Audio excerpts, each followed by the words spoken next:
Predicting the outcome of a football match ahead of time can be tricky business, especially when you consider some of the freak occurrences that happen, just like last season, when Sheffield United went 2-0 ahead of Man U just into the second half before conceding 3 goals to then only draw 3-3 in the 90th minute. So in this week's upload, I want to make you a deal. You watch this video all the way to the end, and I'll share with you the best statistical resource that I've found for football prediction, why that is, which features you want to be using, and how you want to be thinking about using them for the coming season. By the end, you'll have everything you need to spot up and coming trends way ahead of your friends.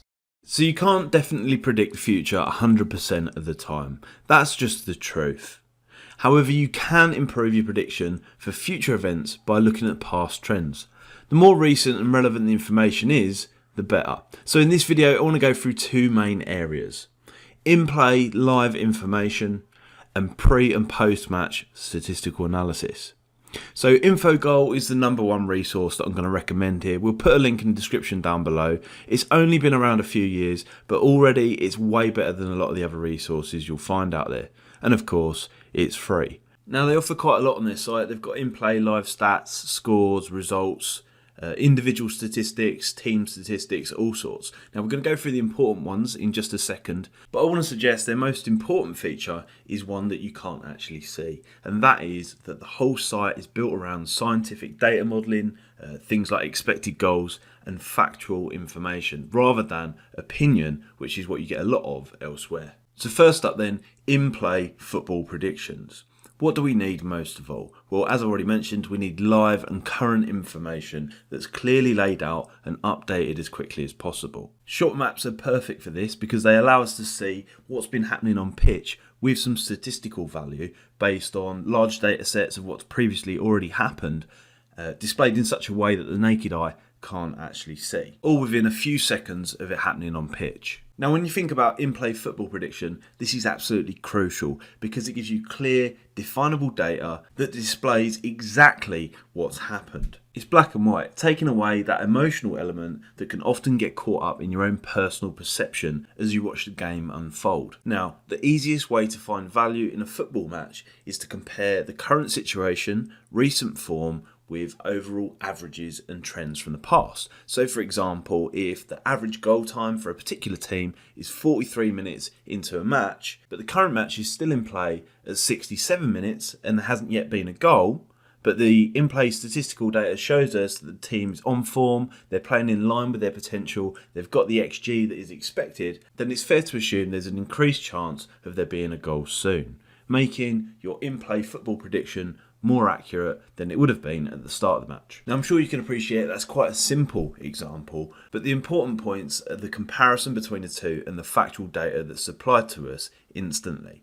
Now, if you're not familiar with XG, then we've got a separate video about this on the YouTube channel. Check it out. We'll put that in the description down below too, as it can be quite a complex topic. In the short term, it's not a perfect science just yet, and it's improving all the time. So it's an up and coming one to keep your eye on. So next up, let's take a look at pre-match football prediction and data over historical performances in the past. But before we do, I'd like to ask you a favour. If you find this video useful or interesting, please consider tapping the like button down below and subscribing for future updates. Now, this part's absolute gold when it comes to picking the right matches for your predictions. So pre-match football statistics play a heavy part in it. Following on from the previously mentioned XG, it's important to mention that Infogol have also got XG fairness ratings, which show you the difference between the representative XG score in a match and the actual score in the match. It's not all about XG though, because you can go back and look at any match in the past historically and see all of the data. We're talking about possession, attempts on target, attempts off target, block shots, saves, passes,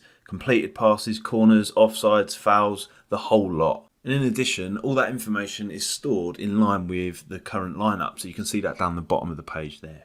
Another useful way to view the information is if you click on the team's name at the top there, then you can see their previous historic performances against other alternate teams. Also, you've got player information down the bottom, so you've got player statistics on a personal player level to show you whether they're performing in line with their overall ability. Now the last couple of things I really want to show you are the slope graphs and heat maps. So these are relatively new additions that can really help you out with your pre-match prediction. So first off, slope graphs provide us with simulated league positions based on various data.